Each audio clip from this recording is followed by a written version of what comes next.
So, do the refs just hate Dallas Eakins, or I mean, in the beginning of the season, he had to go to bat for his undisciplined team 20,000 times. Yeah, that might piss him off a bit.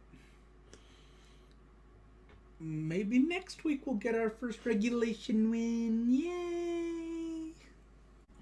Hello, everybody, and welcome to DDFR number 12, where we are going to talk about the Anaheim Ducks winning 5-4 in a shootout over the San Jose Sharks. Feels like deja vu. Feels like I just talked about a Sharks-Ducks game where the Ducks won in a shootout. Anyhow, let's jump right into it. So, looking at this game, I'm actually very confused. What determined the stars of the game this game? I'm, at a loss because LeBanc with a goal and an assist was okay. Maybe he would be the second star, but Hurdle was the star, man. A goal and 2 assists. And then only 1 assist for Erik Karlsson for the third star? Yeah, that was a little odd. Mason McTavish should be up here, Karlsson should be gone, and these two should probably be switched. Really odd, but yeah. Looking at these other 2 penalties, Max Jones, stupid penalty, flipped it right up and over the glass. Shattenkirk, bad hooking penalty against Karlsson. Undisciplined play. All right, looking at the goals in the first period, this was pretty unfortunate goal. So Kevin LeBanc tries to throw this puck across to his teammate, and it just deflects in off of Klingberg's stick. Klingberg has a stick in the passing lane. He did the right thing. Just kind of unfortunate that it gets in the way. Just hits his stick at the right angle, goes top shelf on Stolarz, and you can't do much there. So the Ducks' first goal is actually a really nice goal. Mason McTavish finds John Klingberg on a nice little seam pass, and then Klingberg just finds Brett Leeson sitting backdoor. So this play by Klingberg is actually a really, really nice play. He just sends this puck right here to Brett Leeson. He actually misses the first shot, but is able to put the second one in, and yeah, Brett Leeson scores his first as an Anaheim Duck. He actually gets 2 points in this game, and both of these points are his first as Anaheim Duck, and good for Brett Leeson. Ducks tie this game with about 8 minutes left, and yeah, the Ducks were humming actually. Again, looked good at 5-on-5. Penalty kill looked better.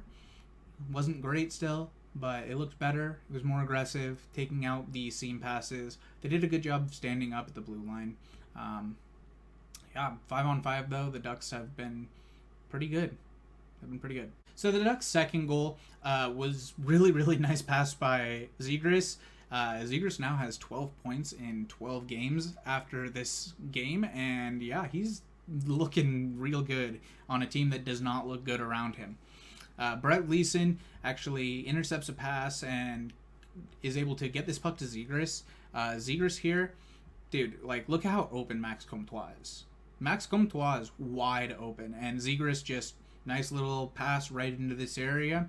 Comtois comes in, and no doubt, being this alone in front of the net, yeah, you're usually going to score this. Comtois goes back post, and the Ducks have a 2-1 lead, even though they're being outshot at this point, 18-2. Comtois is taking a shot here for 3. 18-3. Ducks are getting outshot, and they're leading the game 2-1.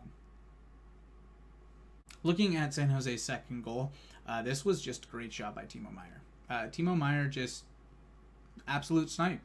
There's not much you can say about this other than he just snipes on Anthony Stolarz and, yeah, ties the game at 2. Great play by Timo Meier, and Ducks kind of have been on their heels in the second period yet again. They are not controlling play in the second period. 5-on-5, they don't look good.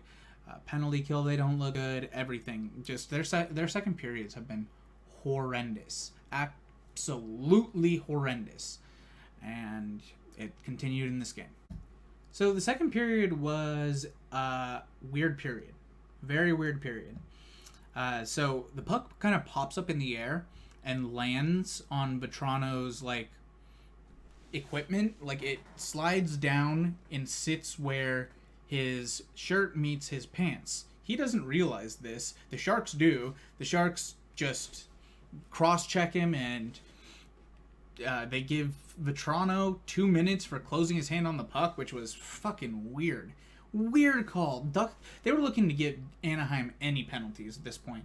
And then because Benoit tried to defend Vetrano after Meyer came in with the cross-check, Benoit gets a roughing minor as well. So, for some reason, the San Jose Sharks come out with a power play after this.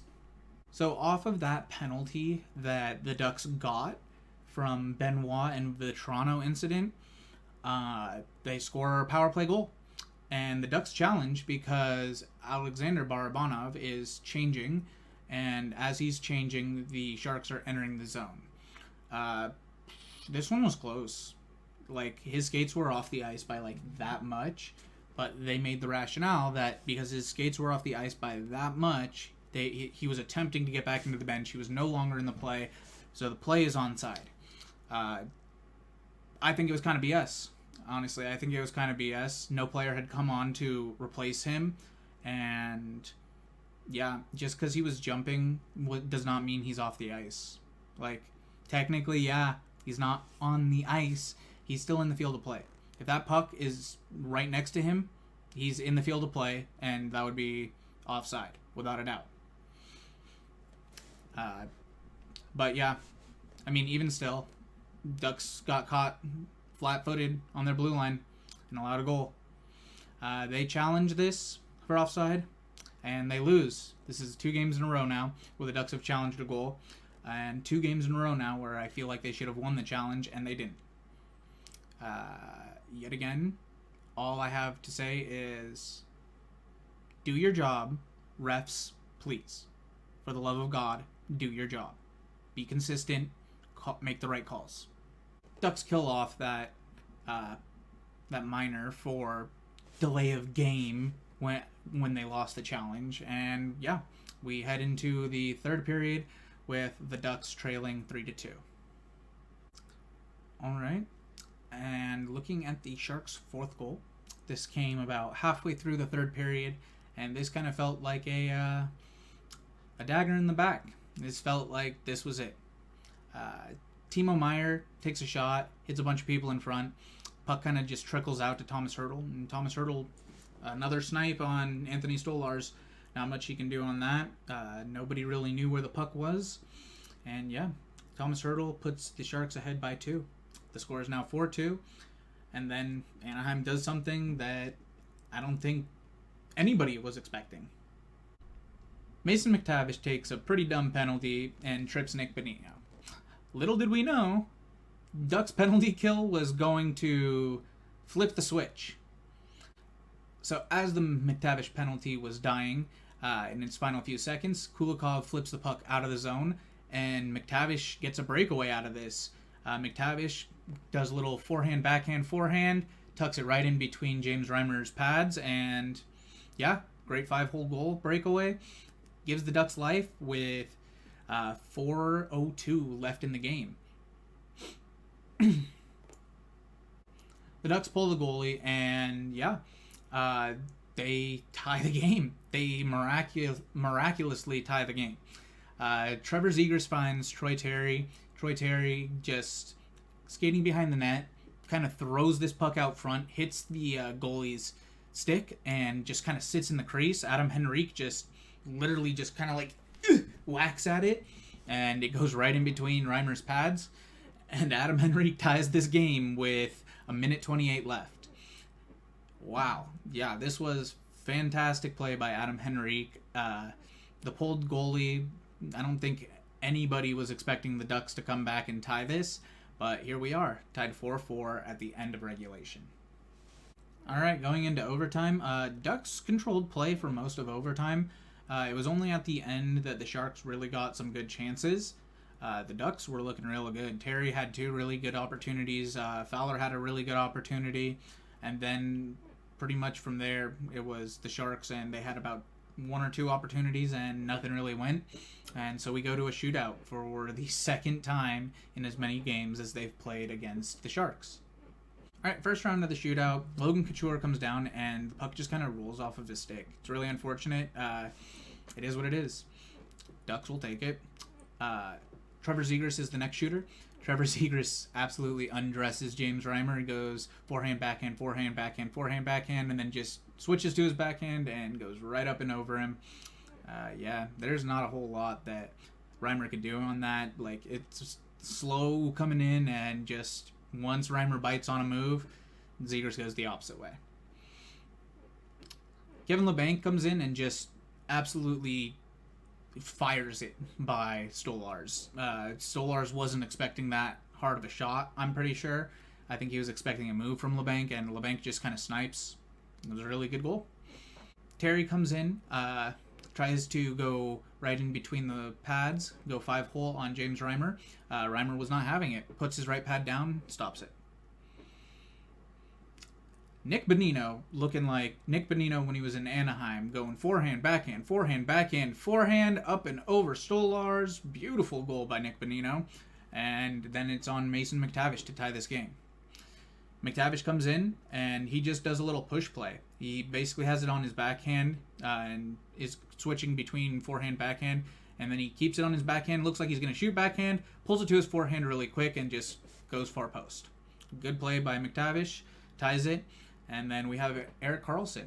Erik Karlsson comes in, tries to go low pad on Stolars on his left pad, and he just stops him, stone cold. Max Comtois comes in to potentially win the game, and the puck rolls off his stick just like it did for Couture. Really unfortunate. Comtois has looked really good recently. Yeah, we go into the 5th round of the shootout.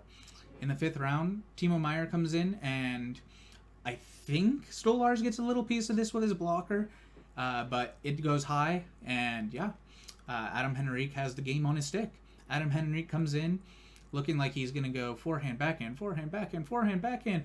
Holds it on his backhand, holds it on his backhand. Oh, he's definitely going forehand. If he's holding it this long on his backhand, roofs it backhand. Holy crap.